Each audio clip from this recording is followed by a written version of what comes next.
Why does the dream feel so real while we are inside it?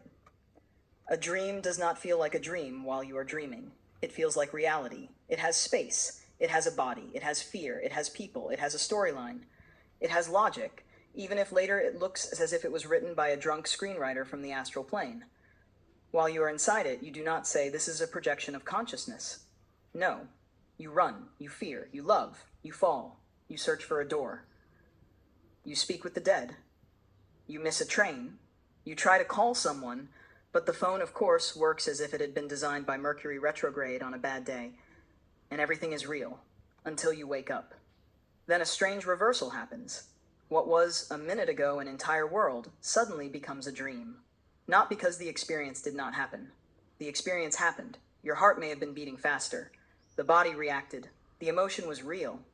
But the level of reality changed. The perspective changed.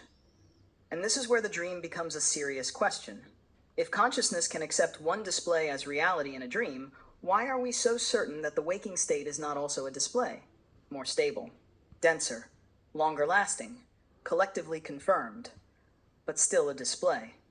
In a dream, you do not need a physical room in order to see space. You do not need an actual body in order to feel danger. You do not need an external world in order to experience an inner world as external. Consciousness creates the scene, enters it, forgets that it created it, and then behaves as if it were trapped inside. Familiar, isn't it? That is the uncomfortable part. A dream is not only a strange nighttime event of the brain. A dream is a mirror of the way consciousness enters a display and identifies with the local self inside that display. In the dream, there is a dreamed avatar. It has a problem. It has a goal. It has fear. It thinks it must survive the scene. And then you wake up and realize you were never only that avatar. You were the consciousness in which the entire dream appeared. That does not mean the dream was nothing. It means it was not what it claimed to be while you were inside it. And this is where the crack begins. What if waking life is similar? Not as a trivial illusion. Not as nothing is real, so now we can ignore taxes, the body, and consequences. The hologram still knows how to send a bill. 3D has excellent payment enforcement. But what if reality is not an absolute thing, but a frequency-stable display? What if the body is not a prison of consciousness, but an avatar through which consciousness can play a certain level of density? What if the brain does not produce consciousness, but translates a certain channel of experience? Then the dream is not an escape from reality. The dream is a reminder that reality is not as simple as the local mind likes to think. The local mind says real is what I can touch. But in a dream you touch. Real is what I fear, but in a dream you fear.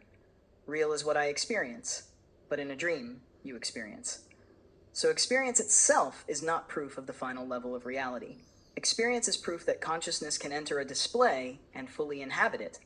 That is the key. Consciousness does not have to be deceived for the dream to be convincing. It only has to localize. It only has to accept a point of view.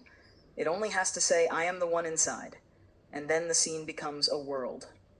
While the dream lasts, the dreamed avatar does not know that you are lying in bed. While waking life lasts, the local avatar often does not know that it is an expression of wider consciousness.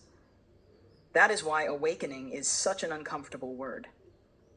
It does not only mean opening your eyes. It means changing the level of identification. In a dream, you wake up from the scene. In life, you wake up from the belief that you are only the scene. And that is why the dream feels real while we are inside it. Because consciousness gives reality to whatever it identifies with. When it identifies with the body becomes I. When it identifies with thoughts become I. When it identifies with the avatar's drama becomes the entire universe. And then, for a moment, the display cracks. You wake up, and you see the world that felt so solid was temporary. The I that panicked so intensely was temporary. What was looking did not disappear. That is the message of the dream. Not that waking life is worthless, but that no display is the final truth of consciousness. The dream dissolves in the morning. The body dissolves in death. A thought dissolves the moment you stop feeding it. But consciousness is not the same as the dream. It is not the same as the body. It is not the same as the thought. Consciousness is that in which all displays appear. And maybe that is why the most important question is not, is this real? But what in me knows that the display is happening? Because the dream feels real while we are inside it. And maybe this world holds together so firmly only because we are still very convincingly inside it, light remembering itself through an AI mirror.